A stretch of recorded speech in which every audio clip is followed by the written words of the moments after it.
नमस्कार, स्वागत है आपका फ्राइडे स्पेशल आवाज़ अड्डा में। और जैसा कि हमने वायदा किया था कि हर शुक्रवार को हम बाज़ार पे चर्चा करेंगे, क्योंकि इस वक्त जो है बाज़ार काफ़ी ज़्यादा खबरों से लबरेज है और बहुत सारी ऐसी चीज़ें जो आपके टॉप ऑफ द माइंड में रहती हैं। और अगले हफ्ते में आपको क्या करना है, किन खबरों पर ध्यान देना और कौन से थ्रेड पकड़ने हैं, इसलिए हमने सोचा कि ये सीरीज शुरू किया। तो एवरी वीकेंड आपको यही शोज़ देखने को मिलेंगे। तो आज के शो में हम जिन बातों पर चर्चा करने वाले हैं वो बहुत ही खास इश्यूज़ हैं, जिस पे मार्केट भी निर्भर करता है, कई सेक्टर्स भी निर्भर करते हैं, और जो अगले हफ्ते की एक बड़ी थीम होगी। तो मैं आपको सबसे पहले उन थीम से बता दूं कि आज हम लोग क्या चर्चा करने वाले हैं। चर्चा बहुत ही दिलचस्प इसलिए होने वाली होगी क्योंकि जो बीता हफ्ता था उसमें एक सेक्टर था जिसने जाते जाते एकदम से गिरावट देखने को मिली, वो है IT। थोड़ा सा चला लेकिन उसके बाद ज़बरदस्त गिरावट उसमें आई और शुरुआत HCL टेक्नोलॉजी से हुई थी, फिर पूरे IT सेक्टर की तमाम शेयर्स की पिटाई हो गई क्योंकि अर्निंग डाउनग्रेड्स की खबरें आई। तो ये एक सेक्टर जिस पर हम लोग बातचीत करेंगे। इसके साथ ही हम लोग एक बात ये करेंगे कि दुनिया भर के जो बैंकर्स हैं अब वो बड़ी रिसेशन की बातें करने लगे हैं। JP Morgan, Bank of America, Goldman सैक्स, मॉर्गन स्टैनली, सब तरह तरह की जो बातें करें। क्या ऐसी कोई आहट है अमेरिका में, हमें उससे कितनी चिंता करनी चाहिए, हम क्या उससे बिल्कुल इंसुलेटेड है, हमें कोई फ़र्क नहीं पड़ेगा, इस पे बात करेंगे। फिर एक बातचीत हम करेंगे कच्चे तेल पे, जो कि बिल्कुल भारत के लिए बहुत पॉजिटिव है, 75 के आसपास आ गया, $75 पे। तो वो हमारे लिए कितना कंफर्ट जोन क्रिएट करता है हमारे मार्केट के लिए। और इसके अलावा FIIs की जो बिकवाली हो रही है वो मार्केट की ट्रेंड के तौर पर हम लोग ज़रूर देखेंगे। और एक स्टॉक जिस पे बहुत बातचीत होती है, पेटीएम पे। पेटीएम ने कहा है कि वो बाईबैक करेंगे। क्यों बाईबैक करना चाहते हैं वो? स्टॉक अपने हाई से 75% नीचे है, इससे क्या फ़ायदा होगा, इन तमाम मुद्दों पर बातचीत करेंगे। तो इसलिए हमने सोचा कि एक रिस्ट्रिक्टेड फोकस्ड बात होनी चाहिए जिससे कि आपको फ़ायदा हो और अगले हफ्ते के लिए आप तैयारी कर पाएँ। मेहमानों से परिचय करा दूँ। हमारे साथ अभय अग्रवाल जी हमारे साथ स्टूडियो में है, पाइपर सरिका के फाउंडर हैं, CIO हैं। इसके साथ ही आशीष माहेश्वरी जी हैं, किसी परिचय के मोहताज नहीं, सब लोग जानते हैं, हमारे साथ रोज़ जुड़ते हैं और बहुत ही शानदार आइडियाज़ और थीम्स आपके साथ शेयर करेंगे। आशीष चतुर मोहता जी भी हमारे साथ हैं, डायरेक्टर हैं JM फाइनेंशियल्स में, और टेक्नो फंडा भी है, चार्ट वार्ट भी बहुत बढ़िया पढ़ लेते हैं, FNO के बहुत बड़े जानकार हैं, तो उनसे बातचीत करेंगे। और साथ ही हमारे साथ सुदीप बंदोपाध्याय जी हैं, मार्केट वेटरन हैं, और हम लोग IT सेक्टर बड़े ख़ास तौर पे सुदीप सर ट्रैक करते हैं, तो उनसे भी उनकी हम राय लेंगे। तो आप सबका सर बहुत बहुत स्वागत है। बिल्कुल इनफॉर्मल लाइट चर्चा होगी लेकिन गंभीर विषयों पे, तो हम लोग उसकी आज जानकारी लेना चाहते हैं। मैं चाहता हूँ सबसे पहले हम लोग IT शेयर से ही शुरुआत करें, क्योंकि टेक्नोलॉजी में जिस तरीके से HCL की उस खबर के बाद गिरावट शुरू हुई, फिर क्रेडिट स्विस की रिपोर्ट भी उसमें आ गई, तो क्या समझना चाहिए इसको? सुदीप सर आपसे शुरुआत करते हैं। ये IT सेक्टर में अचानक से क्या हुआ? ये देखिए, HCL का एक इन्वेस्टर जो बीट चल रहा था, वहां पे उन्होंने उनकी जो गाइडेंस था उसका अपर एंड की जगह लोअर एंड के आसपास नतीजे आने का संभावना व्यक्त किया, और इससे मार्केट में बहुत बड़ा कंसर्न आ गया। ये सिर्फ HCL के तक नहीं रुका। निवेशक और जो एक्सपर्ट्स हैं सबको लग रहा है कि सारे IT कंपनीज अफेक्ट हो जाएंगे, क्योंकि अगर एक्चुअली डिमांड में कमी होती है, सर्विसेज की डिमांड में कमी होती है, और जैसे कि HCL ने बोला है, बहुत सारे ये जो लास्ट क्वार्टर है, सॉरी US में लास्ट क्वार्टर है, जो हॉलिडे वाला क्वार्टर है, वहां पे बहुत सारे फरलॉज होते हैं, मतलब वो मतलब कंपलसरी शटडाउन होते हैं, छुट्टियां बढ़ा दी जाती है, और उनको लग रहा है कि ये बहुत ज्यादा होगा इस बार, क्योंकि डिमांड में कमी है, और ऑब्वियसली उसका एक कैस्केडिंग इफेक्ट जो सर्विस प्रोवाइडर्स है जैसे IT कंपनीज उनके ऊपर आएगा। ना ऑब्वियसली अगर US में ये स्थिति है तो इंडियन IT कंपनीज के लिए, जिनका लगभग 50% के आसपास अर्निंग US मार्केट से आता है, बहुत बड़ी समस्या की बात है। HCL तो फिर भी HCL का रेवेन्यू यूरोप से भी बहुत ज्यादा आता है, पर बाकी बहुत सारे ऐसे दिग्गज कंपनीज हैं, मिड कैप कंपनीज हैं, जिनका की लगभग 50% रेवेन्यू US से आता है। और अगर US जैसा मार्केट में यह हालत है तो यूरोप में तो और भी खतरनाक हालत होगा, क्योंकि सबको मालूम है US में एक रिसेशन का, यूरोप में एक रिसेशन का माहौल है, और जो gas pricing, Russia Ukraine war, उसको लेके सारे यूरोप में बहुत दबाव है इकोनॉमी में, तो वहां पे तो एक्सपेक्टेड था कि डिमांड में कमी आएगी। अब अगर सर्विसेज, सॉफ्टवेयर सर्विसेज और जो बाकी सर्विसेज है इन कंपनीज का, उसका डिमांड यूएस में भी बहुत कम हो जाता है इस क्वार्टर में, तो शायद एक ट्रेंड एस्टैब्लिश हो जाएगा आने वाले दिनों के लिए, और बाकी सारे आईटी कंपनीज भी अफेक्टेड होंगे ना। खास बात यहाँ पे ये भी है कि IT companies had moved up, तो क्योंकि ये ऊपर चले गए थे थोड़ा बहुत नीचे के लेवल से अच्छा खासा मूवमेंट देखने को मिला था, करेक्शन भी बहुत शार्प हुआ, और एक एक एक एक हद तक गिरावट जो हमने बहुत दिन नहीं देखा था आईटी में देखने को मिला। अगर आप पूछेंगे कि ये शंका की बात है बहुत बड़ी, तो मेरी राय तो ये होगी कि बहुत बड़ी शंका की बात नहीं है। आईटी कंपनीज में अगर कोई निवेशित है या निवेश करना चाहते हैं विद 1 साल प्लस का टाइम होराइजन, तो कोई दिक्कत नहीं। छोटे ऐसे उथल पुथल डिमांड का होता रहता है, यूएस में शायद डिमांड का कुछ कमी है इस क्वार्टर में, पर इसका मतलब और एक्स्ट्रापुलेट करना कि ऐसा ही डिमांड का कमी अगला साल भी रहेगा, ये शायद सही नहीं होगा। तो इसीलिए हम इसमें हड़बड़ा के कोई डिसीजन लेने के खिलाफ है, और निवेशक को भी यही सलाह दी। देखिए इस बहुत बहुत अच्छे से एक्सप्लेन किया सर ने। हमारी स्क्रीन पे इस समय आपको जो नंबर्स दिख रहे हैं ये प्री कोविड और करंट ईपीएस को पी को हमने कंपेयर किया है। तो एक ज़माना था जब ये, अभी तो ये बहुत करेक्ट हो के आपको ये मल्टीपल्स दिख रहे हैं, इससे भी कहीं ज़्यादा थे। तो प्री कोविड से कंपेयर करना इसलिए हमने समझा कि किया जाना चाहिए क्योंकि आपको एक अंतर समझ में आया कि कहाँ से कहाँ की रैली बनी थी। अब वो करेक्शन के बाद है लेकिन अभी भी बहुत महंगे हैं, ऐसा कुछ लोगों का मानना है।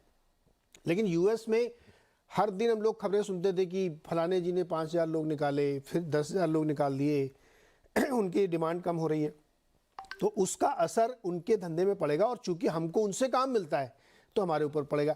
तो ये सब देख के क्या बेच के निकल लेना चाहिए क्या? नहीं, मुझे नहीं लगता। मुझे जैसे सुदीप जी ने कहा, एक बहुत अच्छा मौका है मेरे को लगता है डिस्पाइट एंट्री करने का और अपना एलोकेशन भी होल्ड करने का। मतलब क्योंकि अगर ये शॉर्ट टर्म अनसर्टेनिटी नहीं होगी कि HCL जैसे मैनेजमेंट को भी नहीं मालूम कि अभी 1 महीने में क्या होने वाला है, तो तब तक आपको अच्छी एंट्री का मौका कैसे मिलेगा? अगर सब कुछ अच्छा है, सब फर्स्ट क्लास है, तो वो जो मल्टीपल्स हैं वो वापस पहले जैसे लेवल्स पे चले जाएंगे कि TCS 40 लेवल पे ट्रेड करेगा और बाकी स्टॉक्स भी 40-45 के लेवल पे चले जाएंगे। पर एक इंडिया की अगर आप देखें अगले 5 से 10 साल तक एक सेक्युलर ग्रोथ स्टोरी जो रहेगी वो है IT सर्विसेज एक्सपोर्ट की। जिस तरह से हमारा इंडस्ट्री का स्ट्रक्चर है वो बन चुका है एक बड़ा पावर हाउस।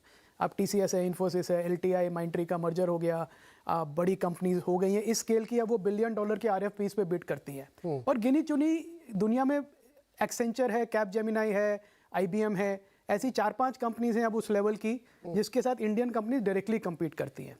तो अब US रिसेशन से हो सकता है थोड़ा ग्रोथ में आप अगर 10% से ग्रो होने वाले थे तो 8 से ग्रो हो जाए, पर रुपी का पूरा फायदा है आपको उसके सामने। मार्जिन प्रोटेक्ट कर सकते हैं, एट्रिशन लेवल्स कम हो रहे हैं क्योंकि स्टार्टअप जो हायरिंग हो रही थी इतनी वो कम हो गई है।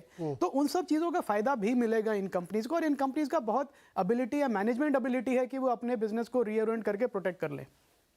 यानी जो निवेशित है वो तो निवेशित रहे, लेकिन नई एंट्री नहीं। बिल्कुल, अगर आपके पोर्टफोलियो में अंडर एलोकेटेड है तो ये बहुत अच्छा टाइम है कि आप IT ऐड करें या फिर उसको अपने पुराने लेवल पे ले आए। लेकिन हिस्टोरिकल मल्टीपल से आप देखिए तो अभी भी बहुत महंगे लगते हैं, पता नहीं है कि नहीं, आप बताइए। नहीं, पर जिस तरह से आप देखिए एक उनका जो बिजनेस मॉडल है पूरा ऐसा कोई वर्किंग कैपिटल का इशू नहीं है और बहुत शेयर होल्डर फ्रेंडली है। हर कंपनी आप देखिए इन्फोसिस को बाई बैक कर रहा है, कोई डिविडेंड दे रहा है, कोई किसी ना बोनस दे रहा है, किसी ना किसी तरह से 60-70% जो अर्निंग्स है इन्वेस्टर्स को देते रहते हैं साल दर साल, और पूरा कैश में मतलब पूरा कैश अर्निंग्स है, कोई वर्किंग कैपिटल का इशू नहीं है। तो इस और ग्रोथ है उसमें, तो इस तरह के प्रिडिक्टेबल ग्रोथ को इन्वेस्टर्स हमेशा बड़ा मल्टीपल देंगे। अब मेरे को लगता है जो प्री कोविड के हमने मल्टीपल देखे वो अनरीजनेबली सप्रेस थे, पोस्ट कोविड बहुत ज़्यादा चले गए थे, और अब अगर आपका 5 से 10 साल का इन्वेस्टमेंट का होराइजन है तो भी बहुत रीजनेबल लेवल है। मतलब आप उसको अब रखिए पोर्टफोलियो में, आपको नुकसान नहीं होगा, आपको रिटर्न मिलेगी। माहेश्वरी सर, आप लोगों ने खरीदारी शुरू करी क्या, या आपका क्या व्यू बनता है इस पूरे IT सेक्टर पर? कैसे आप लोग इसको आजकल देख रहे हैं? देखिए, सबसे पहली बात तो जो आज गिरा है 3% गिरा है निफ्टी IT इंडेक्स, तो ऐसा नहीं है कि अभी तक बहुत अच्छा परफॉर्म कर रहा था और आज HCL टेक की न्यूज के बाद में सब कुछ खत्म हो गया। कि पूरे वीक में तो ऑलमोस्ट 6% गिर चुका था HCL टेक और नो HCL टेक, गिरावट तो है। और पूरे साल में भी नजर डाली तो सबसे वर्स्ट परफॉर्मर जो इंडाइसेस रहा है वो आईटी इंडेक्स ही रहा है। पूरे साल में निफ्टी ने अभी तक 6% ग्रोथ दिखाई है, ये 19% गिरा हुआ है निफ्टी आईटी इंडेक्स। तो ये मेरा मानना रहेगा कि ऐसा नहीं है कि आज से ही सब कुछ चेंज हो गया या आज से ही कंसर्न्स नजर आने लगे कि यूएस मार्केट्स में जहां से हम करीब 60% रेवेन्यू हमारी कंपनियां अर्जित करती हैं, रिसेशन के फेयर तो तब से जब से इंटरेस्ट रेट बढ़ने का जब फियर आया या जो इंटरेस्ट रेट बढ़े वहां पर, तो मेरा मानना है कि इसको आज एक थोड़ा सा और नीजर रिएक्शन हो गया है यहाँ पर HCL टेक के जो गाइडेंस है उसके बाद में। बट अभी भी मुझे लगता है कि स्टॉक्स महंगे हैं और बाइंग करने से बचना चाहिए। हम अपने निवेशकों को तो एटलीस्ट यही सलाह दे रहे हैं कि अभी थोड़ा सा आईटी शेयर्स में टाइमिंग के लिए थोड़ा साइडलाइन पे रहे, क्योंकि जो सेलिंग है जो फॉरेन इंस्टीट्यूशनल इन्वेस्टर्स की वो सबसे ज्यादा आईटी स्टॉक्स में ही देखने को मिल रही है और उनके पास में ओनरशिप भी उन्हीं स्टॉक्स की काफी ज्यादा है, तो बेच भी वो इन्हीं स्टॉक्स को रहे। तो हम अभी कॉशियस हैं थोड़ा सेक्टर के आउटलुक को लेके और जल्दीबाजी में या एक फॉलिंग एक्स को हम पकड़ना नहीं चाहते। क्रेडिट स्विस कहता है 8 से 20% तक के करेक्शन टॉप आईटीज में और कुछ चुनिंदा मिड कैप में आएंगे। आशीष चतुर्मोता जी, क्या डिप बाई कर पाएंगे या एसआईपी का रास्ता पकड़ ले आईटी में? बहुत तगड़ी अपॉर्चुनिटी भी है और डर भी है, जैसा एनालिसिस सुन के लग रहा है। जी, तो आपके प्रश्न में ही आपका जवाब था नीरज जी, बिल्कुल आप नहीं, जवाब 2 में नहीं देना है, 1 में देना है। दुविधा नहीं रखनी हमारे दर्शकों को। एक बात बताइए आप। जी, तो बिल्कुल देखिए जैसे बात हो रही है कि लॉन्ग टर्म टेलविंड्स तो है, क्योंकि डिजिटाइजेशन, एआई, क्लाउड ट्रांसफॉर्मेशन की जब हम बात करते हैं तो ये कोई छोटा मोटा थीम नहीं है, ये बहुत लंबे समय का थीम है जो शॉर्ट टर्म फिनोमेना से चेंज नहीं होगा। बट इसमें कोई दो मत नहीं है कि जिस तरह से अभी कॉग्निजेंट ने बोला कि उन्होंने अपना रेवेन्यू गाइडेंस कम किया, HCL टेक ने कहा कि वो लोअर बैंड पे ग्रो कर रहे हैं, ऑलमोस्ट 13.5 से 14.5 का जो लोअर बैंड था वहां पे ग्रो कर रहे हैं। तो ये इसमें मुझे लगता है कि आईटी में आपको 2 तरह के फिनोमेना मिलेंगे। वो कंपनियां जिनका डिस्क्रिशनरी स्पेंडिंग से काफी वास्ता है या जो यूरोप में काफी एक्सपोजर रहती है, ऐसी कंपनीज के अंदर में आप देखेंगे कि थोड़ा सा अंडर परफॉर्मेंस ज्यादा रहेगा। जबकि जो company non discretionary IT spend के तरफ आती है या जिनका एक्सपोजर यूएस मार्केट या दूसरे ग्लोबल मार्केट्स की तरफ है अपार्ट फ्रॉम यूरोप, वहां मुझे लगता है कि आपको स्ट्रेंथ देखने को नजर आएगी। तो ये एक आपको बड़ा एक कहना चाहिए कि इस पूरे सेक्टर में अब जो लीडर है वो कुछ और रहेंगे और कहीं ना कहीं आपको स्टॉक्स जैसे कि इन्फोसिस, TCS या परसिस्टेंट जैसे स्टॉक, इनमें आउट परफॉर्मेंस नजर आएगा। वहीं कोफोर्ज या टेक महिंद्रा जैसे HCL टेक जैसे स्टॉक में एक अंडर परफॉर्मेंस नजर आएगा। तो जो स्टॉक जिनमें स्ट्रेंथ है वहां पर एक रेगुलर सिप की स्ट्रैटेजी बनाए रखना चाहिए। वैल्यूएशन करेक्ट हुए हैं, अभी भी देखिए आप आईटी का जो इंडेक्स है वो करीब करीब ऑल टाइम हाई से 24-25% डाउन है और अगर से वैल्यूएशन पे देखें तो 1 स्टैंडर्ड डिविएशन पिछले 10 साल के एवरेज के से ज्यादा ट्रेड कर रहा है। तो ऐसे समय में एग्रेसिव बाइंग तो बिल्कुल भी सलाह नहीं होगी, बट सिप की अपनी स्ट्रैटेजी को बिल्कुल नहीं छोड़ना चाहिए क्योंकि लॉन्ग टर्म टेलविंड है। और जैसे अभय जी ने कहा कि बायबैक का एक बहुत बड़ा support large cap IT companies को बनता है, जिसकी वजह से डाउन साइड हमेशा प्रोटेक्टेड इन स्टॉक्स में नजर आएगी। तो मुझे लगता है कि एक बैलेंस व्यू रखना चाहिए। सिप की स्ट्रैटेजी कुछ चुनिंदा स्टॉक्स के अंदर में हम अपने क्लाइंट्स को रिकमेंड कर रहे हैं और हमें लगता है कि कुछ स्टॉक जहां पे यूरोप का या डिस्क्रिशनरी आईटी का काफी एक्सपोजर है, उनसे थोड़ी दूरी बनाए रखना इस समय मेरे ख्याल से एक राइट स्ट्रैटेजी है। यानी आप सभी लोग पंचों की राय है कि धीरे धीरे खरीदना शुरू करें। आशीष जी कह रहे हैं थोड़ा वेट करें। देखिए यूएस की जो आईटी कंपनी है नैस्डैक में जो है वो ऊपर से 70% तक करेक्ट हो चुकी है, लेकिन हम नहीं उतने हुए करेक्ट। हमारा तो मखर में TCS 4500 का बाईबैक उन्होंने ऑफर किया था, हम लोग वहाँ तक भी नहीं पहुँचे और अभी भी 3200 3000 के आसपास ट्रेड करते रहते हैं। तो अगर हम मान के चलें कि वहाँ उतनी बड़ी गिरावट हुई और हमारा वहाँ से बिजनेस आता और लोग इतनी कटौती कर चुके हैं, तो थोड़ा और करेक्शन हो सकता है यहाँ पे, लेकिन उसके लिए स्ट्रेटजी आप कह रहे हैं SIP वाली। सुदीप सर, ये स्ट्रेटजी SIP वाली रहनी चाहिए, डिप बाई करना चाहिए? देखिए यूएस में जो गिरावट आया है उसके 2-4 कारण है और आप एक चीज ध्यान में रखना पड़ेगा कि जब यूएस में एक प्रॉब्लम आता है या यूरोप में प्रॉब्लम आता है तो वहां के कंपनीज अपना कॉस्ट कम करना चाहते हैं। और इंडियन आईटी कंपनीज का शुरुआत कहां से हुआ? जब यूएस और यूरोप ने डिसाइड किया कि कॉस्ट कम करने के लिए आउटसोर्सिंग करेंगे, क्योंकि इंडिया लो कॉस्ट बेस है और इंडिया से काम कराएंगे ताकि उनका कॉस्ट कम हो। तो एक तरह से तो अगर आप देखेंगे तो जब यूएस में या यूरोप में प्रॉब्लम आता है तो आउटसोर्सिंग या कॉस्ट रिडक्शन का जरूरत और भी ज्यादा हो जाता है। तो मैं ये नहीं मानता हूं कि जब कॉस्ट रिडक्शन की जरूरत हो तो इंडियन आईटी कंपनीज का हालत खराब होगा। हाँ, थोड़ा बहुत बिजनेस जो अनअवॉइडेबल बिजनेस है, जो कि अवॉइड किया जा सकता है, अवॉइडेबल बिजनेस है, वो शायद नहीं देंगे। पर जो बिजनेस रेगुलर बिजनेस है, जो जहाँ पे कॉस्ट कटिंग का अपॉर्चुनिटी है, वो इंक्रीमेंटल बिजनेस भी इंडियन कंपनीज को आ सकता है। तो ऐसा माहौल में कंक्लूड करना बहुत मुश्किल है। जैसे मैं कह रहा था पहले भी कि ध्यान देना पड़ेगा कंपनी स्पेसिफिक। एक we can't paint with one brush all the companies. कुछ इसमें से अलग तरीके के कंपनीज हैं जिनके सर्विस एसेंशियल है, जिनका सर्विस का डिमांड और भी बढ़ेगा कॉस्ट कटिंग के माहौल में, तो उस पर ध्यान देना। अच्छा, इसी से जुड़े हम दूसरे टॉपिक में एंटर कर जाते हैं। आईटी में तो हम लोगों ने समझ लिया कि क्या है। एक ये ना कि फिल्म का डायलॉग था कि साहब थप्पड़ से डर नहीं लगता, प्यार से लगता है। उसे मंदी से इतना डर नहीं लग रहा जितना मंदी की बातों से डर लग रहा है। यूएस के 3 बड़े बैंकर, मंदी आने वाली है, 2023 में आएगी। अब यार सब कुछ तो हो गया, क्या मंदी वहाँ अगर मान लो आ भी रही है, नहीं भी आ रही, तो हमें भारत उससे कितना इंसुलेट है।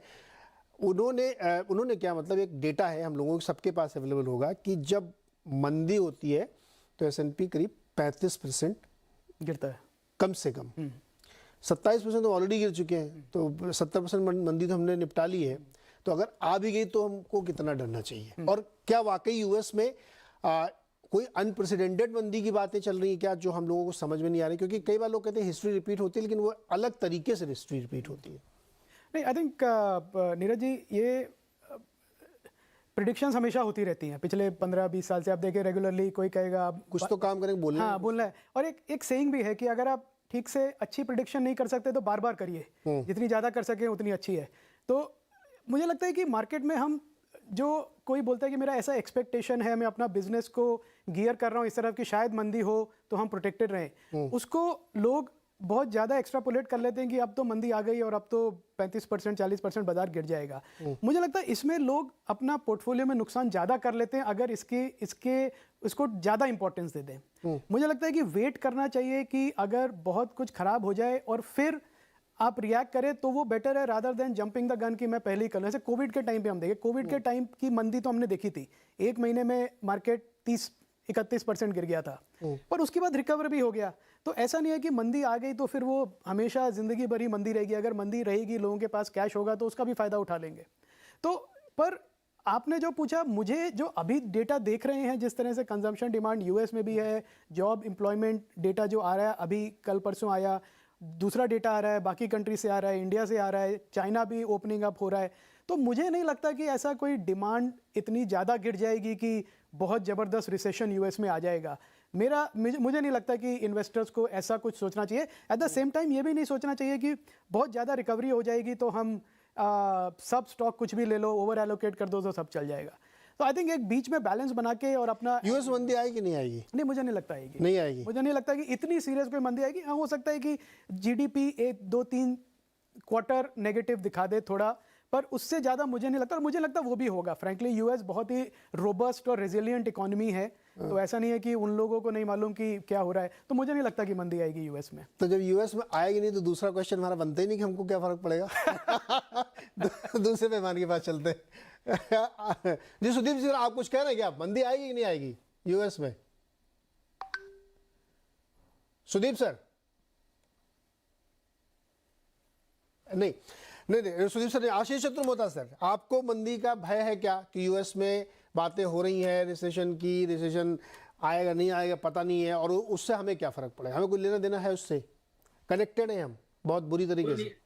नीरज जी, जैसे हम कहते हैं हमारा मार्केट एक डिस्काउंटिंग मशीन है, और अगर से ये डिस्काउंटिंग मशीन है और रिसेशन आने वाला है तो इसका डिस्काउंटिंग बाजार ने काफी पहले उसको कर चुका है और ये रिफ्लेक्ट हो रहा है। आप देखिए कि हमने किस तरह से नैस्डैक डाउ में एक बड़ा करेक्शन देखा, उसके बावजूद भी इंडियन मार्केट्स में तो खैर हालांकि कोई बहुत बड़ा फर्क नहीं आया, बट अब आप देखेंगे कि वहां पर भी एक प्राइस की स्टेबिलिटी आना शुरू हो चुकी है पिछले कुछ हफ्तों में, जब डाउ जोन्स ने एक अच्छी रिकवरी दिखाना शुरू कर दिया। अब अगर से देखिए कि रिसेशन का कंसर्न है तो ऑब्वियसली इन्फ्लेशन उसका एक एपिक सेंटर है जिसके कारण ये सारी बात हो रही है। तो आप देखिए क्रूड में एक बड़ा करेक्शन देखने को मिल रहा है। हम इंडस्ट्रियल कमोडिटीज में चाहे एल्यूमिनियम हो, जिंक, लेड, स्टील, कॉपर, किसी भी चीज को देखें तो ये पिछले 3 से 6 महीनों के अंदर में बड़े करेक्शन इनके अंदर देखने को मिल चुके हैं। क्रूड में हम देख रहे हैं $120 का क्रूड आज $80 के आसपास ट्रेड कर रहा है, तो यहाँ पे भी एक बड़ा करेक्शन देखने को नजर आ रहा है। तो मुझे लगता है कि अगर से ये इन्फ्लेशन के जो सोर्स थे इनमें अगर से करेक्शन आना शुरू हुआ तो कहीं ना कहीं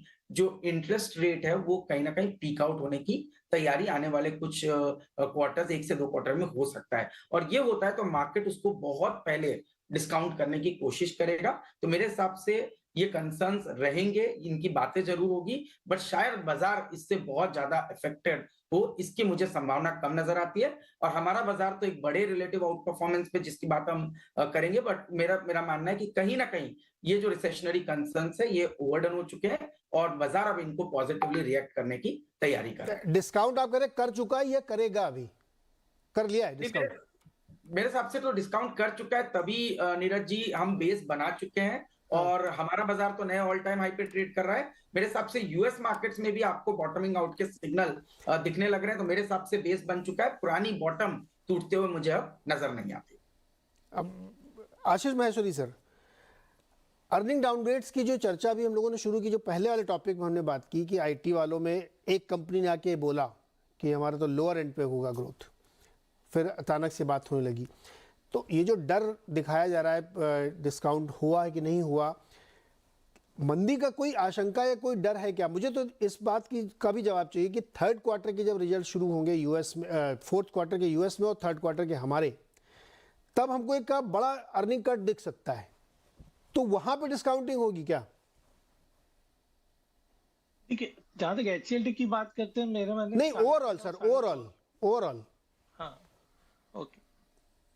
तो एक बार स्पेसिफिक क्वेश्चन आप दोबारा से नीरज जी करेंगे। मंदी का जो ये डर बनाया जा रहा है कि यूएस में मंदी होगी तो उसका असर दुनिया भर में पड़ेगा, और लोग कह रहे हैं कि 2023 में वहां होगी, सब वहां पे लोग बोल रहे हैं। तो मेरा मूल सवाल ये कि वहां की मंदी आएगी कि नहीं आएगी, एक तो आपका व्यू इस पे हो सकता है, दूसरा उससे हम कितना सेफ रहेंगे, हमारे ऊपर कितना असर पड़ेगा कि नहीं पड़ेगा, क्योंकि हमारी जो अर्निंग शुरू होने वाली है थर्ड क्वार्टर की, उस पर असर दिख सकता है जिसकी शुरुआत एचसीएल टेक ने की है। तो पहली बात है जहां तक है कि मंदी आएगी नहीं आएगी, ये $1 मिलियन क्वेश्चन है, और इतने बड़े बड़े बैंक्स या ब्रोकरेजेस भी उस पे डिस्कशन कर रहे हैं। बट मेरा थोड़ा सा ओपिनियन, जो पर्सनल ओपिनियन ये है कि जो आजकल जो रिजर्व बैंक्स होते हैं वो बैकफुट पे नहीं खेलते, वो ज्यादातर आजकल फ्रंट फुट पे जाके बैटिंग करते हैं।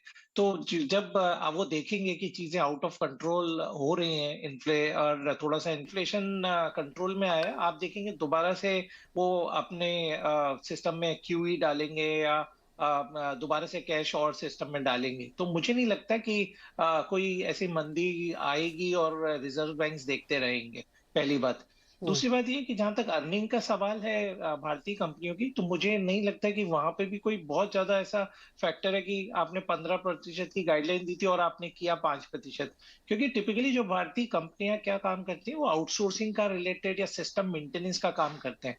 हम लोग कोई प्रोडक्ट डेवलपमेंट या प्रोडक्ट कंपनीज नहीं है कि हमें माइक्रोसॉफ्ट के पैकेजेस बेचने हैं या ओरेकल बेचना है, हम उनकी मेंटेनेंस करते हैं, ईआरपी इंप्लीमेंट करते हैं। तो मुझे नहीं लगता कि कोई बहुत ज्यादा इफेक्ट आएगा। प्लस जो बीपीओ बिजनेसेस हैं, जो हम उनका पूरा बैकएंड हैंडल करते हैं, जो भारतीय आईटी कंपनियां, वो एज इट इज चलता रहेगा। तो मुझे लगता है कि कोई प्रॉफिटेबिलिटी में या वर्किंग में कोई एक्स्ट्राऑर्डिनरी चेंज तो नहीं आएगा। सिर्फ इशू ये है कि जो नैस्डैक की जो पीयर सेट जो कंपनीज हैं जो वहां पर लिस्टेड हैं, फ्रंटलाइनर कंपनीज हैं, वहां पे एक बहुत बड़ा करेक्शन हमने देखा कि 50 से 75% का करेक्शन पीक से आ चुका है, जबकि भारतीय कंपनियों में ये करेक्शन 15 से करीब 30% तक की है। तो ये एक थोड़ा सा वहां पे आर्बिट्रेज है जिसके चक्कर में यहाँ के स्टॉक्स भी सेल हो रहे हैं।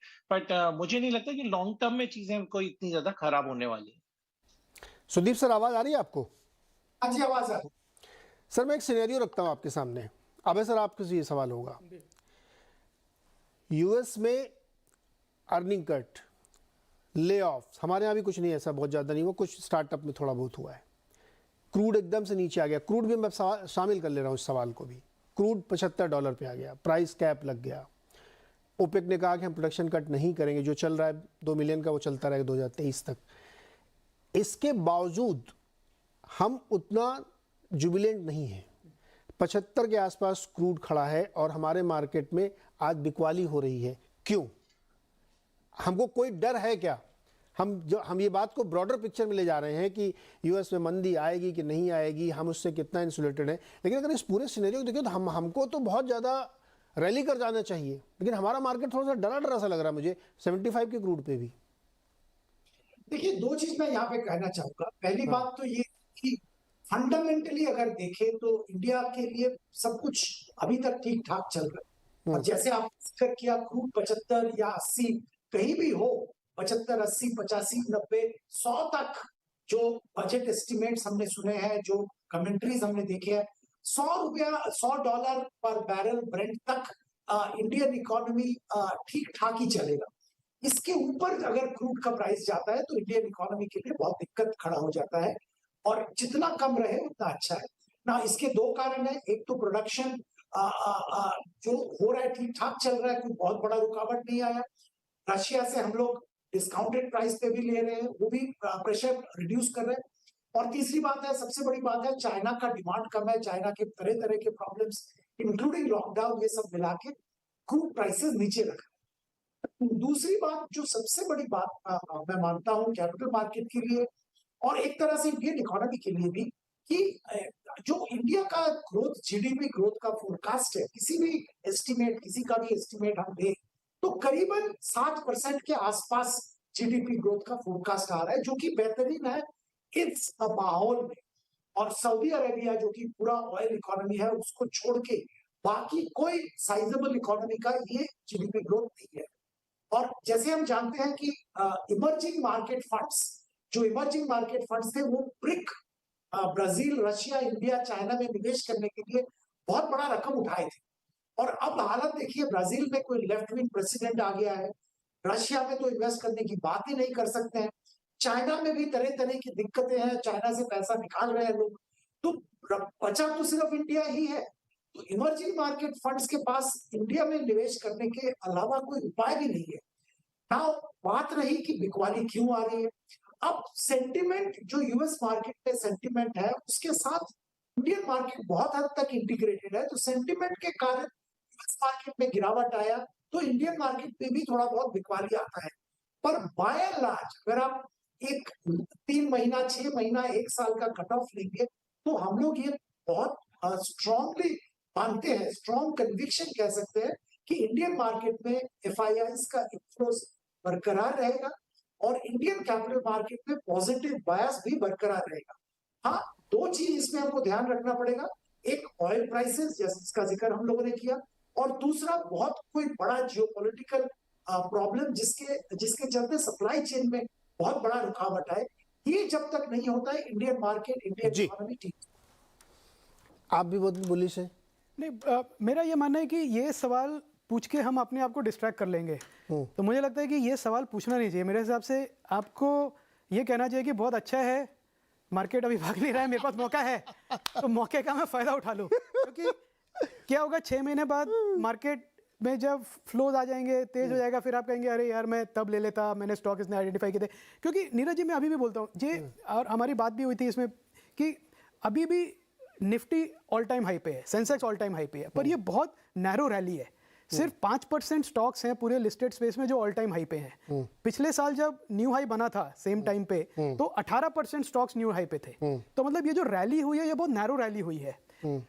इसका मतलब ये है कि अभी भी small cap, mid cap space में नहीं चले हैं और बहुत अच्छी कंपनीज हैं जो लीडर हैं अपने फास्ट ग्रोथ स्पेस में, वो नहीं चले हैं, वो मौका दे रहे हैं कि इन्वेस्टर्स को। तो मुझे ये लगता है कि हम इस सवाल की क्यों नहीं कोई ले रहा, उसको तो हम पूछे, पर उसके अलावा हम अपना एलोकेशन और इन्वेस्टमेंट बना के रखें कि इस मौके का हम फायदा उठा सकें, क्योंकि अगर डेटा देखिए, जैसे आपने कहा, आप डायरेक्ट टैक्स कलेक्शन देख लीजिए, आप जीएसटी कलेक्शन देख लीजिए, आप ट्रेड वेलोसिटी देख लीजिए, यूपीआई का डेटा देख लीजिए, हर तरह का जो डेटा है वो पॉजिटिव है। मतलब कोई नेगेटिविटी इंडिया के डेटा में है ही नहीं। रुपी डिप्रिशिएट हुआ, फिर भी कम डिप्रिशिएट हुआ, क्रूड का पूरा फायदा मिल रहा है जैसे आपने कहा, इंटरेस्ट रेट हमारा ठीक ठाक है, जो ट्रांसमिट भी हुआ उसका कोई नेगेटिव इम्पैक्ट नहीं हुआ। तो मुझे लगता है कि जो कंपनीज हैं, जिन फाउंडर से, प्रमोटर से, एंटरप्रेन्योर से हम बात करते हैं, वो तो बुलिश हैं, मतलब सब अपना काम कर रहे हैं। तो और वही कैपिटल मार्केट कैपिटलाइजेशन वही बनाने वाले हैं, तो उनके साथ चला जाए रादर देन वरिंग की यूएस के इन्वेस्टर कब आएंगे। वो जब आएंगे तब आएंगे, हम तो अपना काम करें। आप इतने बुलिश हैं, और होना भी चाहिए। जब आप लोगों को ये समझाएंगे तभी तो हमारे आपके बीच में एक चर्चा हो रही थी कि भाई मिड कैप क्यों नहीं चले इतने, है ना। लाइफ हाई पे मार्केट चला गया, 95% स्टॉक जो है अभी पीछे पड़ गए हैं। बिल्कुल, इसका एक बड़ा कारण होना चाहिए। और मिड कैप ने वो कैचअप ही नहीं किया, बिल्कुल, उससे पहले ही हम एकदम ये चले गए। तो मेरे मन में सवाल है कि भाई क्रूड को 75 पे ले आए हम लोग, है ना, करेंसी भी अपनी हमने स्टेबल कर ली है, बहुत ज़्यादा उसमें उतार चढ़ाव नहीं हो रहा है, अभी आसपास में एक आध दिन छोड़ने तो फिर हम क्यों मार्केट में डर रहे हैं? क्या कोई एक फियर है जो हम गेज नहीं कर पा रहे हैं? क्या इलेक्शन भी जीत गए? गुजरात के इलेक्शन तो बम्पर ऐसा जीते कि इतिहास बना दिया। कोई ऐसा पॉलिटिकल रिस्क भी मुझे अगले 24 के इलेक्शन में भी कोई पॉलिटिकल रिस्क नहीं दिखता। तो फिर मार्केट में लोग क्यों इतना डबिस रहते हैं? यही तो मेरा सवाल है। अब उसका जवाब देने से अच्छा मैं कह रहा हूँ कि आप अपना इन्वेस्टमेंट कर लें और उस मौके का फायदा उठा लें, मुझे ये लगता है। क्योंकि इस सवाल के बहुत सारे जवाब हो सकते हैं। आई थिंक अभी भी यूएस में आप देखें जो बॉन्ड यील्ड्स हैं थोड़ी कम हुई हैं। एफआई वाले क्यों बेच रहे हैं फिर? वो ट्रेंड नहीं है नीरज जी, आप देखें ना, तो वो एक दिन बिकता है, फिर अगले दिन आ जाते हैं, एक महीने बिकता है, फिर अगले महीने आ जाते हैं। तो ऐसा कोई ट्रेंड स्टैब्लिश कंफ्यूज है क्या? वो कंफ्यूज नहीं है। मैं कह रहा हूँ कि जो एफपीआई का डेटा जो कैप्चर होता है वो ज्यादा से ज्यादा रजिस्टर्ड एफपीआई का होता है, जिसमें काफी हेज फंड्स हैं, ईटीएफ्स हैं। जो रियल लॉन्ग टर्म मनी आता है through sovereign wealth funds and all, वो डेटा कैप्चर नहीं होता। तो अगर आप उनका फ्लोज देखें महीने दर महीने, जब ओवरऑल नेगेटिव था मई जून में, उनका फ्लो फिर भी पॉजिटिव था। तो जो लॉन्ग टर्म का पैसा है वो अभी भी आ रहा है। जो एफपीआई का डेटा हम जो रोज देखते हैं वो बहुत ट्रांजैक्शनल डेटा है, मुझे नहीं लगता फ्रैंकली उस पर हमको ज्यादा जाना चाहिए। आशीष चतुर्वेदी जी, एफआई वाले क्यों बेच रहे हैं इतना? क्या उनको डर लग रहा है? क्या वो चाइना बहुत पसंद कर रहे हैं क्या आजकल? नहीं, उल्टा नीरज जी, मैं तो एक ग्लोबल, आप जानते हैं इन्वेस्टर को जिन्होंने कहा है कि एमएससीआई में उन्होंने चाइना का वेट कम किया है, इंडिया का वेट बढ़ाया है। तो ये तो क्लियर सिग्नल है कि पैसा जो आएगा वो तो इंडियन मार्केट्स में आएगा, क्योंकि ये एकमात्र इकोनॉमी है, जो बड़ी इकोनॉमी है, जो कि 6.8% से ग्रो होने की हम बात कर रहे हैं। आप डेट टू जीडीपी देखिए, 2008 से लेके अभी 2022 की हम बात करें तो वहां डेट टू जीडीपी हमारा कम हुआ है। हम इकोनॉमी के टर्म्स में ग्रो कर रहे हैं। Manufacturing as a percentage of GDP हम कह रहे हैं 13% का हमको 25% पे लेके जाना है। इसके लिए गवर्नमेंट को जो रिक्वायर्ड कदम थे, चाहे वो मेक इन इंडिया हो, पीएलआई स्कीम हो या लोअर टैक्सेशन हो, उस सब फ्रंट पे गवर्नमेंट ने काम किया है। और आप देख रहे हैं कि किस तरह से केपेक्स साइकिल शुरू हो रही। तो थोड़ा सा इस मार्केट को आप क्लोजली वॉच करें तो ये मार्केट कह रहा है कि भाई मैं सेक्टर डिवाइड कर रहा हूं और उस सेक्टर में फोकस कर रहा हूं जो डोमेस्टिक लेड इकोनॉमी पे काफी फोकस्ड है। तो आप देखिए बैंक्स को, जो कि कॉर्पोरेट फोकस बैंक है, कब आपने देखा कि पीएसयू बैंक्स ने 40-50% की तेजी 2-3 महीनों के अंदर में दिखाई, और वो भी तब जब आप वैल्यूएशन पे कंफर्टेबल है। लोन ग्रोथ आपकी 13 से 14% की पीएसयू बैंक्स के सेगमेंट में देखने को हो रही है। तो ये कहीं ना कहीं फोकस बता रहा है कि domestic led investment, domestic led themes जो है वो काफी अच्छा कर रही है। इंफ्रा थीम काफी अच्छी कर रही है, capex related, manufacturing related theme कर रही है। तो जो प्रेशर है वो कहीं ना कहीं आप देखिए, जहां पर पे भी हम ग्लोबल एक्सपोजर को लेकर बात कर रहे हैं, चाहे वो आईटी हो, चाहे वो फार्मा हो, जो कि डिफेंसिव है, उसके बावजूद भी फार्मा में कोई रैली देखने को नजर नहीं आ रही है, चाहे वो स्पेशलिटी केमिकल कंपनीज है, जो कि पिछले साल तक एक आउट परफॉर्मर के तौर पर देखती हुई नजर आई, पर अभी कहीं ना कहीं एक सुस्ती का माहौल वहां बना हुआ है, क्योंकि एक्सपोजर जो है वो ग्लोबल है और अनसर्टेनिटी ग्लोबल रिलेटेड है। तो मेरे हिसाब से मार्केट को आपको सेक्टर में डिवाइड करना पड़ेगा, और banking, financials, capital goods, manufacturing, इस थीम पर अगर से आप फोकस करते तो आपको दिखेगा बाजार पैसा बना के दे रहा है। और इससे अदर देन अगर से आप देखते हैं तो आपको लगेगा बाजार मंदी में। तो थोड़ा सा sector specific, stock specific market जरूर है, बट थीम्स काफी प्रॉमिसिंग और प्रोमिनेंट अच्छी वर्क कर रही है। बिल्कुल, मुझे एक ब्रेक लेना है, लेकिन ब्रेक में जाते हुए मैं 2-3 चीज़ें अपने दर्शकों के सामने रखना चाहता हूँ। एक तो एक्सटर्नल डेट टू जीडीपी हमारा मात्र 19% है। बहुत ही स्ट्रांग है, ये बहुत ही स्ट्रांग नंबर है। और डेट टू ओवरऑल जीडीपी भी 79% है, जो कि और अगेन स्ट्रांग है बाकी देशों के मुकाबले। जीडीपी का कलेक्शन, इसकी एक आलोचना करते लोग जीएसटी कलेक्शन की, कि जैसे इन्फ्लेशन नीचे आएगा ये थोड़ा नीचे आएगा। मैं उनसे कह रहा हूँ कि ब्रॉड बेस भी तो देखिए आप, जो साइज बड़ा हो गया है डायरेक्ट और इनडायरेक्ट टैक्स कलेक्शन का, वो बहुत ही बड़ा है। तो कोर नंबर्स पे या इंडिया इंक की या भारत की बैलेंस शीट अगर आप देखेंगे तो बहुत ही मजबूत दिख रही है इस वक्त। तो इसलिए अभय जी बहुत बुलिश है ना, सही कहा ना मैंने? जी बिल्कुल, मतलब मुझे ऐसा लगता नहीं कि Solid किस number बात का, मैं तो हमारा ज़्यादा एंगेजमेंट होता है चैनल्स, रिटेलर्स, डिस्ट्रीब्यूटर्स, उनसे जो बात करते हैं, मतलब डिमांड इतनी सॉलिड है rural, semi urban, tier 2, tier 1 cities में हर चीज़ की, कि आपकी डिमांड अगर अच्छी है, कंजम्पशन डिमांड, तो मैन्युफैक्चरिंग में कैपेक्स तो होगा ही ना, कहीं ना कहीं तो आप कैपेसिटी रन आउट करेंगे। और जहां कैपेक्स होगा वो एक वर्चुअस साइकिल है, वो एक बार स्टार्ट हो गई तो पूरा देश का जीडीपी फिर 6.8 का फिर 7.8, 8.8 वहीं से आएगा। तो जब तक वो डिमांड रोबस्ट है तो मुझे नहीं लगता कि क्यों हमें बेयरिश होना चाहिए या क्यों परेशान होना चाहिए। देश का सबसे ऑथेंटिक डेटा आरबीआई का मानता हूं मैं, और जब वो कह रहे हैं कि 18-19% की क्रेडिट ग्रोथ चल रही है, दिख रही है आपको? यस। तो बैंक से अगर कोई लोन ले रहा है तो कुछ तो कर रहा होगा ना। इसी नोट पे एक छोटा सा ब्रेक से लगेंगे, तो हम लोग बात करेंगे पेटीएम के बारे में, जिन्होंने एक ऐलान किया कि वो एक बोर्ड बैठक करेंगे जिसमें बाईबैक पे विचार होगा। बाईबैक करने वाले क्यों करने वाले हैं, इससे क्या फ़ायदा होगा इन्वेस्टर्स को, बिजनेस को, ब्रेक के बाद बातचीत करेंगे।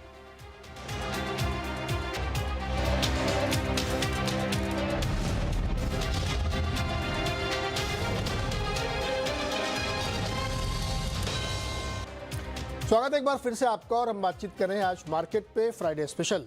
सुदीप सर हमारे साथ जुड़े हुए हैं, अभय सर जुड़े हुए हैं, और दो आशीष सर हमारे साथ, एक माहेश्वरी, एक चतुर्मोता जी। सुदीप सर, आपसे पहला सवाल, और इस सेगमेंट का एक ही टॉपिक है मेरा, कि पेटीएम जो रिसेंट लिस्टिंग हुई थी उसकी सवा साल पहले, और वो अपनी लिस्टिंग के बाद से बुरी तरीके से पिटा, स्टॉक 75% नीचे आ गया। अब उन्होंने ये तय किया कि वो बाईबैक करेंगे शेयर का। क्या होगा सर इससे, क्यों कर रहे हैं ये? नीरज जी, एक ये पहेली है मेरे लिए। देखिए, एक तो पहली बात तो मैं यहाँ पे ये कहूंगा कि एक तो सीधा नजर आता है कि मैनेजमेंट को लगता है कि शेयर का प्राइस ऊपर होना चाहिए, उनके पास कैश अवेलेबल है बैलेंस शीट में, जो बाईबैक कर रहे हैं शेयर प्राइस ऊपर जाने के लिए। ये यहाँ तक तो ठीक है, पर एक हर चीज का एक मकसद होना चाहिए। आज कंपनी 1 साल भी नहीं हुआ लिस्टिंग हुआ है, कंपनी का बिजनेस मॉडल अभी स्टेबिलिटी नहीं आया, कुछ नया बिजनेस की बात कर रहे हैं, हर हफ्ते सुनने को आता है नए नए बिजनेस के बारे में। कौन सा बिजनेस में कितना कैपिटल चाहिए होगा, अभी तक वो शायद स्पेसिफाइड नहीं है। इस माहौल में इन्वेस्टर को कैश रिटर्न करके थोड़ा बहुत शेयर प्राइस बढ़ा के लॉन्ग टर्म में क्या फायदा मिलेगा, ये तो मुझे समझ में नहीं आ रहा। सर, आपको समझ में आया? नहीं, मेरे को नहीं समझ में आया, क्योंकि मेरे को समझ में आता है अगर टीसीएस, इन्फोसिस जैसी कंपनीज बाईबैक करती हैं, वो समझ में आता है कि भाई आपके पास इतना कैश है कि आप या तो डिविडेंड दे दे, बाईबैक दे दे, कैश फ्लो इतना मतलब भरा हुआ है आपके पास, कैश जो इतना प्रॉफिट बनाया सब कैश में है। तो आप कह रहे हैं भाई इन्वेस्टर को मैं पैसा दे दूं, मेरे पास डिप्लॉयमेंट की ज़रूरत नहीं है, इन्वेस्टर के पास हो तो बेटर है, वो मेरे को समझ में आता है। पर पेटीएम जैसी कंपनी, आप लॉस पे लॉस बना रहे हैं, आपका पाथ टू प्रॉफिटेबिलिटी आपको ही नहीं मालूम कि आप कब प्रॉफिटेबल बनेंगे।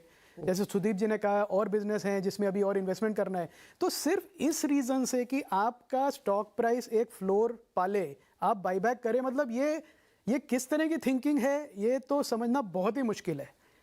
तो जो बाईबैक का सिर्फ पर्पस यही है कि एक स्टॉक प्राइस को फ्लोर मिले, वो एकदम गलत है, वो वैल्यू डिस्ट्रक्टिव है। और जो एग्जिस्टिंग शेयर होल्डर्स हैं, जो उनको भी सोचना चाहिए कि भाई ये कंपनी जिसको इन्वेस्टमेंट मोड में होना चाहिए, ये पैसे वापस कर रही है, ये क्या गेम है। क्योंकि अगर आपके पैसे खत्म हो गए, लॉस, फिर आप आएंगे मार्केट में पैसा रेस करने के लिए डेस्परेशन में। तो ये बहुत एक डेंजरस प्ले है जिसका मुझे तो कोई सिर पैर समझ में नहीं आता। नीरज, आइडिया कहाँ से आया होगा? ये है बहुत आइडिया देने वाले। नहीं, एक कंपनी जो लॉस कर रही है जी, वो अपने बिजनेस में पैसा लगाने की बजाय, उसको ठीक करने की बजाय स्टॉक मैनेज करना चाहते हैं जी। एक ही सोल उद्देश्य लग रहा है। और स्टॉक भी कितना मैनेज करेंगे? आप 2150 पे लाएंगे क्या? नहीं, 2150। तो फिर क्या मैनेज करेंगे? नहीं, और वो आ भी गया तो बड़ा शॉर्ट टर्म है। आप ठीक है, आप बाईबैक किया, आपने, लोगों ने पैसा ले लिया, खुश हैं कि आपके कुछ निकल गए। हो सकता है प्रमोटर पार्टिसिपेट करे ना करे, वो उनके ऊपर है, पर वो बड़ा शॉर्ट टर्म है। बिकॉज उसके बाद बिजनेस फिर again will revert to its fundamentals, जो वैल्यूएशन है वापस। तो अगर आपकी बिजनेस की परफॉर्मेंस वीक है, आपने एक बाईबैक भी कर लिया, फिर 6 महीने बाद आप फिर उसी और भी बुरे हालत में आ जाएंगे कि बिजनेस की आपकी वही हालत है और पैसे कम हो गए। तो इसमें क्या समझदारी है वो मुझे तो अभी तक हो सकता है कंपनी समझाए। अभी कई सारे इन्वेस्टर निकल के चले गए हैं जी, उनको बता देते कि हम खरीदने वाले बाईबैक करने वाले, तो वो नहीं जाते। शायद पता हो उनको इसीलिए निकल शायद पता हो इसलिए निकल गए। माहेश्वरी सर, ये आप जो आजकल ये कंपनियां नए ज़माने वाली कह रहा हूं मैं इनको, रीसेंट लिस्टिंग, उसमें टेक्नोलॉजी और नॉन टेक्नोलॉजी सब आ गई हैं। ये जो अब नया एक ट्रेंड शुरू हुआ है, पहले बुरी तरह से पिटाई और इन्वेस्टर निकल के भागते, फिर अभी एक नई चीज़ आई कि बाईबैक करेंगे हम। कैसा देख रहे हैं आप पेटीएम के बाईबैक को? मैं भी बिल्कुल अभय जी की बात से सहमत हूँ। न्यू जनरेशन कंपनीज का जो ट्रेंड है और पर्टिकुलरली एक फैसिनेशन है अपने स्टॉक प्राइस के लिए। जैसे नायका ने आप 15-20 करोड़ का मुनाफा कमाते हैं, 1 पे 5 बोनस इशू कर दिया। यहाँ पर आपका कोई प्रॉफिटेबिलिटी नहीं है। 2023 के सितंबर क्वार्टर में एबिटा पॉजिटिव होने वाले हैं और हम शेयर बायबैक कर रहे हैं, जबकि पैसा जो 18.5 करोड़ रेस किया था वो अपने बिजनेस एक्सपेंशन पर्पस के लिए किया था। शेयर बायबैक तो कोई ऑब्जेक्टिव होना नहीं चाहिए था इतनी जल्दी कंपनीज का। तो मेरा मानना है सिर्फ थोड़ा सा कोई बड़े इंस्टीट्यूशनल निवेशक जो इस स्टॉक में से निकलना चाहते हैं, तो सही मायनों में उनके लिए जैसे ऑनर किलिंग होता है, ये ऑनर एग्जिट है कि ऑनरेबल एग्जिट हो जाए उन इन्वेस्टर्स की, बस यही इसका एक मुझे पर्पस नजर आता है।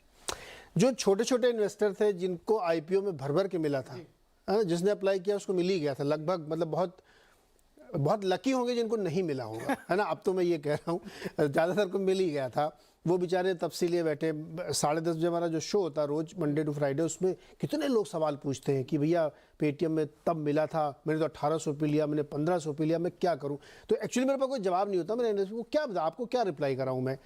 तो ये जो बाईबैक आया, इससे उनकी आंखों में थोड़ी सी चमक आई है कि शायद थोड़ा सा ऊपर चला जाए। लेकिन अगर आप इनके पास जो कैश है उसके कैलकुलेशन को जाइए अगर देखिए, तो बिना झंझट में फंसे, बिना रेगुलेशंस के लफड़े में आए हुए ये मात्र 3000 करोड़ रुपए खर्च कर सकते हैं। उसके हिसाब से बेस्ट प्राइस भी नहीं बनता है। नंबर ऑफ शेयर्स को देखते हुए आप कितना कर लेंगे, ओपन मार्केट से आपको करना पड़ेगा। तो आप सीधे मैसेज देने के मैंने प्राइस को सपोर्ट करने के लिए कर रहे हैं, तो 400-450 रुपये आपका स्टॉक अगर ट्रेड कर रहा है तो आप कितना उसको सपोर्ट दे लेंगे। चतुर्मुत्ता जी, आप क्या करेंगे, अपना निवेशकों को क्या सलाह दे रहे हैं आप ये बताइए। कुछ तो होंगे आपके दोस्त यार निवेशक जिन्होंने ये ले रखा होगा, उनको क्या कह रहे हैं आप? नहीं तो बिल्कुल देखिए, काफी लोगों ने लेके रखा है और आईपीओ में तो आप जानते हैं काफी बड़े निवेशक अल्ट्रा एचएनआईज और फैमिली ऑफिसर्स ने भी इसमें काफी इन्वेस्ट किया है। तो देखिए, जो दो चीज मुझे समझती है बिजनेस पर्सपेक्टिव में मैं बात कर रहा हूँ, मैं शायद बायबैक पे बहुत ज्यादा कमेंट ना करूं, पर एक बिजनेस मोमेंटम की अगर से बात करें तो ये जितने ये न्यू एज बिजनेसेस है उनमें कहीं ना कहीं एक बात होना शुरू हो चुकी है, चाहे वो जोमेटो हो, पॉलिसी बाजार हो या पेटीएम हो, कि कहीं ना कहीं ये अब फोकस कर रहे हैं प्रॉफिटेबिलिटी की तरफ। और आप देख रहे हैं जोमेटो तो ऑलरेडी एबिटा पॉजिटिव हो चुका है, पॉलिसी बाजार में बात चल रही कि 1-2 क्वार्टर में यहाँ पर भी एक प्रॉफिटेबिलिटी की तरफ बढ़ रहे हैं। पेटीएम की अगर से बात करें तो इनका जो करंट जो बर्न रेट है वो करीब $75 मिलियन का है, जो कि मतलब काफी हद तक बहुत बहुत लो लेवल पे आ चुका है। और ये जो कमेंट्री है इसमें भी बात की गई कि फाइनेंशियल ईयर 24 फर्स्ट हाफ में company FCF free cash flow positive हो जाएगी और साथ ही साथ एबिटा लेवल पे पॉजिटिव शायद second half of financial year 23 में हो जाएगी। तो ये कहीं ना कहीं एक ट्रैक्शन बिजनेस मोमेंटम में बनने की बात कहीं ना कहीं चल रही है।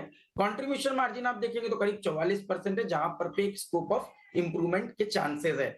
जो मुझे लगता है बायबैक का कारण हो सकता है, जो अपॉर्चुनिटीज है ऑर्गेनिक साइड पे ग्रो करने की वो नजर नहीं आ रही है, और कहीं ना कहीं स्टॉक इतना गिरा हुआ है, 76% पीक से गिरा हुआ है, तो उसको एक कहीं ना कहीं सपोर्ट इस बायबैक के द्वारा किया जा सकता है। तो सेंटिमेंटली पॉजिटिव है, बट जो बिजनेस मोमेंटम है उसको देखते हुए मुझे लगता है कि शायद ये जो न्यू एज बिजनेसेस है इनमें रोड टू प्रॉफिटेबिलिटी पे जो फोकस है उसको ध्यान में रखते हुए मुझे लगता है एक आपको कहीं ना कहीं बेस बनता हुआ इन स्टॉक्स में, इन कंपनीज में नजर आ सकता है। यानी 400-500 रुपए के आसपास बेस बनाने की कोशिश करें। इनके इंटेंट पे क्यों ला रहे हैं मुझे इस पे नहीं, मेरा तो बेसिक फिलॉसफी पे मेरा सवाल था कि ये इसके ज़रिए अपना पैसा ऐसी जगह पर लगा रहे हैं जहाँ पे आपको स्टॉक मैनेज करना पड़ रहा है। अब मैं कंपनी स्पेसिफिक नहीं, एक जनरल सवाल लेके आता हूँ इन्हीं कंपनियों से जुड़ा हुआ। मेरा ये सवाल है, मुझे नहीं पता, मैं किसी कंपनी स्पेसिफिक बात नहीं कर रहा हूँ। जो पिछले 1-1.25 साल में कंपनी लिस्ट हुई हैं, वो चाहे टेक्नोलॉजी वाली हो या नॉन टेक्नोलॉजी वाली हो, एक तो उन्होंने बहुत ज़बरदस्त वैल्यूएशन पे लेके आए हैं। मतलब खुद का धंधा हो सकता है उतना बड़ा ना हो, लेकिन वैल्यूएशन मुझे एमएनसी के बराबर का चाहिए, है ना। और एक पेड अप पे लाऊंगा मैं, जिससे टिकट साइज छोटा हो जाए, 70 रुपये की दिखे वो 700 को ना दिखे। तीसरी चीज़, इनके प्रमोटर्स को विद ड्यू रिस्पेक्ट कर रहा हूँ मैं, आपने बहुत अच्छा काम किया होगा, बहुत अच्छे स्टार्टअप्स बनाए होंगे, लेकिन उनका पूरा फोकस वैल्यूएशन मैनेज करने पे है। कैसे मैक्सिमम वैल्यूएशन पे फंड रेज करें और पैसा रेज करें उसके वैल्यूएशन पर, और उसके जाके उसकी लिस्टिंग कराएं, उसके बाद स्टॉक कहीं जाए, इन्वेस्टर क्या करें मुझे कोई मतलब नहीं। और बहुत ज़्यादा मुझे आप पूछोगे तो हम मीडिया से बात नहीं करेंगे, और बात भी करें तो कह देंगे मुझे खुद नहीं पता कब प्रॉफिटेबल होगी। ये क्या ट्रेंड है? क्या हमको इस तरह की ग्रोथ को सेलिब्रेट करना चाहिए? नहीं, मुझे लगता है ये कंपनीज को लिस्ट नहीं होना चाहिए था। मुझे लगता है ये लॉस मेकिंग कंपनीज जो है, जो सेबी ने एक छोटी विंडो दे दी कि आप 10% रिटेल को दे तो आप कर ले, वो गलत था। Because I don't think Indian market अभी इतना मेच्योर है कि इस तरह की लॉस मेकिंग कंपनीज को वो डील कर सके। और मेरे को नहीं लगता यूएस मार्केट भी मेच्योर है, वो भी सेम स्ट्रगल कर रहे हैं जैसे हम कर रहे हैं। एक जब तक ये कंपनी हाइपर ग्रोथ फेज में है और उसकी वैल्यूएशन मांग रहे हैं और लॉस कर रहे हैं, उनको प्राइवेट रहना चाहिए। तो आप अपना series A B C D E F G करते रहिए, आप सॉफ्ट बैंक से, टाइगर ग्लोबल से आप पैसा लेते रहिए, 100 million 200 million 500 million unicorn decacorn बनाते रहिए, वो ठीक है। अब क्या हुआ कि प्रमोटर्स को आदत लग गई थी वैल्यूएशन को देखना कि ये मेरा सक्सेस का मार्कर है, मेरी वैल्यूएशन कैसे बढ़ रही है, और वो आईपीओ पे आके खत्म हो गया। तो आईपीओ के टाइम पे जो बड़े इन्वेस्टर थे वो तो निकल गए, और जो रिटेल इन्वेस्टर हैं और प्रमोटर जब पहली बार मिले तो उनको समझ में नहीं आया एक दूसरे का एटीट्यूड, कि प्रमोटर ने कहा कि मैं तो इतना बड़ा वैल्यूएशन में कर दिया, मैं तो सक्सेसफुल हूँ। रिटेल इन्वेस्टर ने कहा कि नहीं भाई साहब, आपने जो दिया वहाँ से तो 50-60% स्टॉक गिर गया, तो आप सक्सेसफुल नहीं है।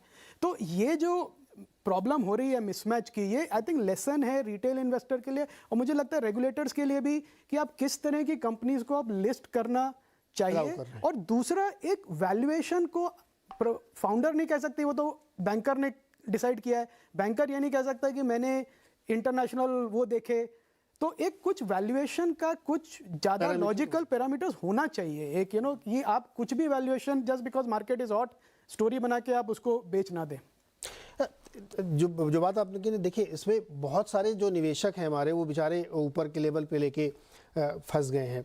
आपके बिजनेस मॉडल पे मेरा कोई क्वेश्चन नहीं है, आप जैसे करें वैसे करिए, लेकिन एक इतनी अनसर्टेनिटी में आप ये लेके आ रहे हैं, उतने हाई वैल्यूएशंस पे लेके आ रहे हैं। एक बेसिक फ़र्क है। देखिए बहुत सारे लोग कंपेयर करने लगते हैं गूगल से, अमेजोन से, वो भी तो कितने साल लॉस मेकिंग थे। उनका ओरिजिनल रिसर्च का प्रोडक्ट था, आप उसके यूज़ केस में हैं, आपका कोई मोट नहीं है। अभी स्विग्गी ने जो फंड रेज किया, उसके बाद तो आप उस लेवल पर रेज भी नहीं कर पाएंगे। तो ऐसे बहुत सारे इश्यूज खड़े हो जाते हैं जहां पे ये एक समस्या होती है। सुदीप सर, आपका क्या कमेंट है? ये जो आजकल एक बहुत बड़ा ट्रेंड चल रहा है, बहुत ही सुपर वैल्यूएशन पे, एक पेड अप पे इतना ले लो एक बार कि वो लेवल आने में पता नहीं कब 10 साल लग जाए कहो तो। नीरज जी, मैं दो चीज बताना चाहूंगा। मैं कुछ हद तक अभय जी के साथ सहमत हूँ। देखिए सिर्फ इंडिया में नहीं, यूएस में भी ये हो रहा है। आप देखिए वीवर्क, दिग्गज कंपनी, एक बहुत ही हाईली रेटेड कंपनी था। जब भी पब्लिक मार्केट में आने की उसकी नौबत हुई, कंपनी एक तरह से कोलैप्स कर गई, क्योंकि जो एक तरह से तो अनरियलिस्टिक कह सकते हैं, जो प्राइवेट मार्केट में जो वैल्यूएशन पे काम हो रहा था, पब्लिक मार्केट उसके लगभग आसपास भी वैल्यूएशन देने के लिए तैयार है। और इंडियन मार्केट में भी वही सेम चीज हुआ कि पेटीएम या आप किसी भी कंपनी की बात करें, जो न्यू जनरेशन कंपनीज है, जो आईपीओ लाए बहुत हाई प्राइस पे, उनका जिस लेवल पे प्राइवेट मार्केट में काम हो रहा था, उसके ऊपर एक प्रीमियम पे वो पब्लिक मार्केट में आने का कोशिश किया, आए भी, और एक मोमेंटम उस टाइम में था, उसके चलते वो सब्सक्राइब भी हो गए। पर जैसे ही वो पब्लिक मार्केट में आया सही ढंग से, तो वो गिरावट, जो जबरदस्त गिरावट आया, उसमें रुकने का कोई नाम ही नहीं है। अब वो चीज मैं यहाँ पे कहना जरूर चाहूंगा। एक बात तो ये है कि ये सारे बिजनेस बकवास नहीं है, बहुत सारे बिजनेस में दम है। मैं एक कंपनी का जिक्र करना चाहूंगा, डिलीवरी। ना डिलीवरी करता क्या है? डिलीवरी जो पुराना logistics, courier companies, transport companies जो काम करता था, देश के एक कोने से और एक जगह पे सामान पहुंचाना, पैकेजेस पहुंचाना, वही काम करता है। अभी टाई अप के जरिए विदेश में भी ले जा रहे हैं पैकेज।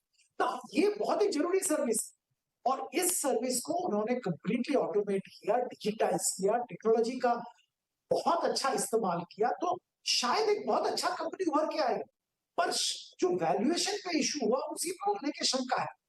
आप पॉलिसी बाजार की बात करिए ना, पॉलिसी बाजार एक डिजिटाइज कर रहा है इंश्योरेंस बेचने का ना, एक अच्छा सर्विस है, आने वाले दिनों में बहुत काम आएगा और ये सही चीज है, करना चाहिए। पर अगेन वहीं पे वही क्वेश्चन आ जाता है वैल्यूएशन। नायका की बात करें, अफोर्डेबल फैशन ना, दुनिया भर में हम जानते हैं कि दुनिया का सबसे बड़ा पहला 5 जो रिच आदमी है उनमें से जो LVMH लुई वुइटन के जो मालिक है उनका नाम आता है। तो अफोर्डेबल फैशन जो इंडिया के लिए बहुत जरूरी है, वो एक बहुत बड़ा चीज बन सकता है, बनेगा भी। तो दिक्कत कुछ कंपनी में नहीं है, दिक्कत बिजनेस मॉडल में नहीं है, दिक्कत वैल्यूएशन पे। अब पेटीएम के बारे में शायद वो नहीं कह सकते हैं क्योंकि इसका बिजनेस मॉडल भी अनसर्टेन है। तो अगर आपका सर्टेन बिजनेस मॉडल है तो आईपीओ आप जरूर करिए, बट वैल्यूएशन ऐसा होना चाहिए जो कि सस्टेनेबल हो और जहां पे there is upside on the table for everybody. Otherwise Paytm जैसा हालत होगा। 2100-2200 रुपए में आपने लिस्टिंग किया, 400 रुपए में शेयर आ गया, आप बाईबैक ला रहे हो, कुछ कर रहे हो शेयर, आपका फोकस पूरा गलत जगह पे चला। करेक्ट। एक ऐसी कंपनी है बहुत सारी, मैं बिना नाम लिए कह रहा हूँ कि एक होलसेल की कंपनी है, बहुत बड़ी कंपनी है जो होलसेल में काम करती है और उसको बहुत बड़े पैमाने पर छटनी करनी पड़ी क्योंकि खर्चा नहीं चल पा रहा था। अब उसके बाद वो फंड रेज कर रहे हैं और कोशिश कर रहे हैं कि शायद एबिटा पॉजिटिव हम आए। आप देखिए कैसे आप दुष्चक्र में फंसते जा रहे हैं। कल को आप लिस्टिंग में आएंगे तो आप सोने के भाव में चांदी बेचेंगे। दिक्कत सिर्फ यहीं पे है कि आप हमारे जो निवेशकों को किस वैल्यूएशन पे माल दे रहे हैं वो इम्पॉर्टेंट है। आपके बिजनेस मॉडल पे, आपकी किसी चीज़ पे और आपके इंडिया प्राइड मेरे को मत चिपकाओ यार। कि आपने एक बहुत बड़ा स्टार्टअप बनाया है और हम उसको गर्व करते हैं, तो इसका मतलब ये नहीं कि आप मेरे को किसी भाव पे दे दोगे। मेरे को दिक्कत इस पे थी क्योंकि जब लिस्ट हुए तो हम सब लोगों ने कहा कि बहुत अच्छी बात है, बड़ी कंपनी लिस्ट हुई है, हमारे लिए प्राइड की बात है कि हमारे स्टार्टअप इतने बड़े हो गए, लेकिन वैल्यूएशंस अब वो सामने आ रही सारी चीज़ें। तो इस कहानी को कहीं ना कहीं निवेशकों को समझना पड़ेगा कि भाई आप हाई वैल्यूएशन की चीज़ों को एसेस करिए। हम लोग जो इतनी चर्चाएं कहते हैं, बैठ के इसको देखिए और समझिए, क्योंकि पैसा सब जगह बनेगा लेकिन वो ड्यूरेशन 1 साल में बनाना चाहते हैं आपके 20 साल में बनाना चाहते हैं, ये वैल्यूएशन में फ़र्क पड़ जाता है। तो आज की चर्चा यही समाप्त करते हैं। बहुत ही बढ़िया चर्चा थी, डिस्कशन थी और हमने बहुत सारे पॉइंट्स कवर किए। मंदी का डर है कि नहीं है, क्रूड से हम कितना इम्पैक्टेड है और क्या अर्निंग्स डाउनग्रेड की आहट है क्या, इन सब तमाम चीज़ों पर हमने चर्चा की। अगले हफ्ते फिर ऐसे ही तमाम विषयों पर हम लोग बातचीत करेंगे। आज के लिए बहुत बहुत शुक्रिया, एंजॉय करिए। कई सारी फिल्में रिलीज़ हुई हैं, देखिए और उस पर हम लोगों को फीडबैक दीजिए। हमारे ट्विटर हैंडल बता सकते हैं। बहुत बहुत शुक्रिया सर आप सभी लोगों। Thank you.